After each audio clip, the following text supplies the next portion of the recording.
नमस्कार, आप देख रहे हैं कच्चा चिट्ठा। आपके साथ मैं हूं सबीना तामंग देशमुख। गाजा के युद्ध को 200 से ज्यादा दिन बीत चुके हैं और अब बड़ी खबर यह है कि इस युद्ध में चीन भी कूद पड़ा है। चीन के आने से सबसे बड़ा खतरा इजराइल पर मंडराने लगा है।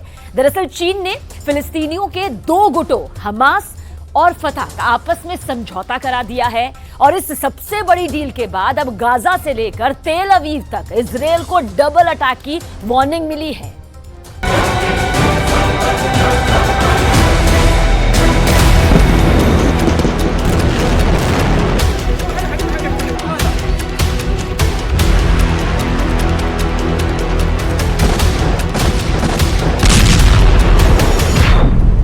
गाजा युद्ध में कूदा चीन, अब फंस गया इजराइल। 200 दिन की जंग के बाद इजराइल के लिए गाजा युद्ध एक बार फिर नासूर बनता जा रहा है। हालात ये हो गए हैं कि अभी तक गाजा पट्टी को पूरी तरह से कब्जे का प्लान पूरा भी नहीं हुआ है और इधर गाजा से सटे रफा में इजरायली सेना ने बहुत बड़ा ऑपरेशन शुरू कर दिया है। पिछले 15 दिनों के अंदर इजरायली सेना ने रफा में 2 जबरदस्त और बेहद खूनी हमले किए हैं, जिससे सबसे ज्यादा फिलिस्तीनी महिलाएं और बच्चे मारे गए हैं।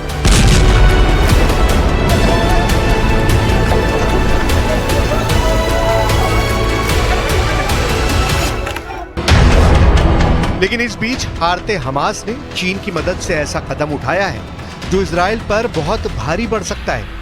दावों के मुताबिक गाजा युद्ध में एक तरह से चीन कूद पड़ा है और चीन ने अब हमास के लड़ाकों और फिलिस्तीन में मौजूद फतह समर्थकों को एक साथ एकजुट कर रहा है ताकि गाजा युद्ध में हमास के लड़ाकों और फिलिस्तीनियों को बचाया जा सके। हम आपको बता दें कि इजराइल के 2 दुश्मनों की चीन ने दोस्ती करा दी है। हमास और फतह अब मिलकर इजराइल का मुकाबला करेंगे।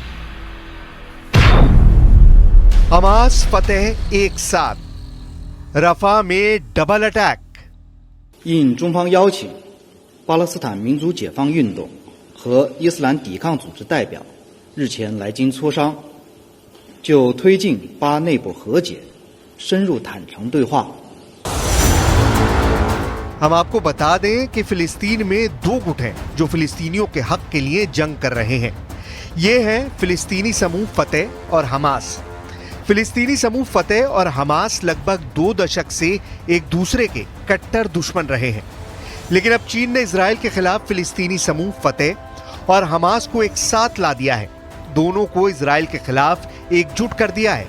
चीनी विदेश मंत्रालय के प्रवक्ता लिन जियान का दावा है कि फिलिस्तीनियों की खातिर फतह और हमास ने दुश्मनी भुलाकर एक दूसरे से हाथ मिला लिया है ताकि इजराइल के हमलों का मुकाबला गाजा और रफा में किया जा सके।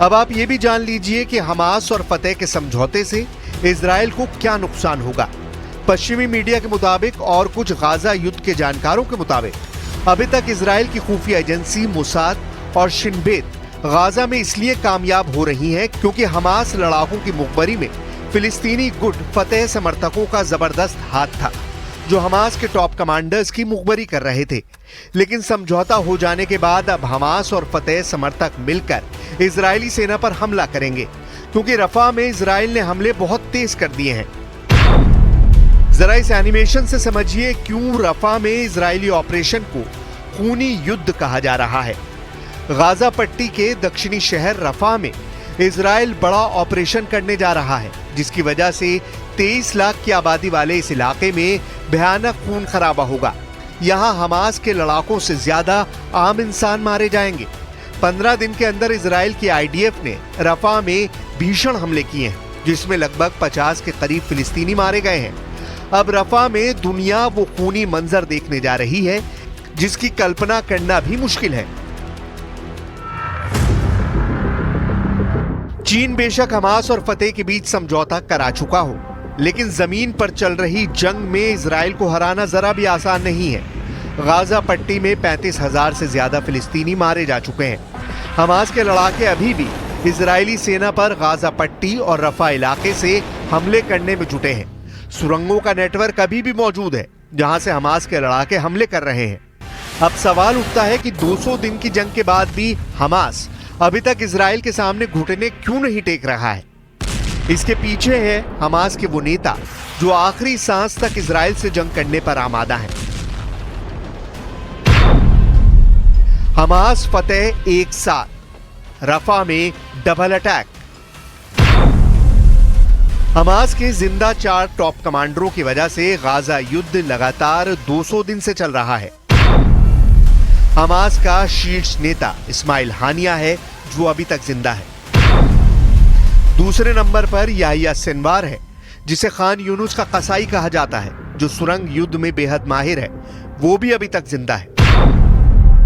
तीसरे नंबर पर मोहम्मद दईफ है जो हमास आंदोलन की सैन्य शाखा इस अल दीन अल कासम ब्रिगेड का चीफ है और अभी तक जिंदा है। और चौथा है हमास का नेता खालिद मिशाल जो हमास की विदेश में राजनीतिक ब्यूरो का प्रमुख है, जो जिंदा है। अब देखना होगा रफा पर इजराइल के बड़े हमले से पहले हमास और फतेह गुट के लड़ाके इजरायली कोहराम को रोक पाते हैं या नहीं।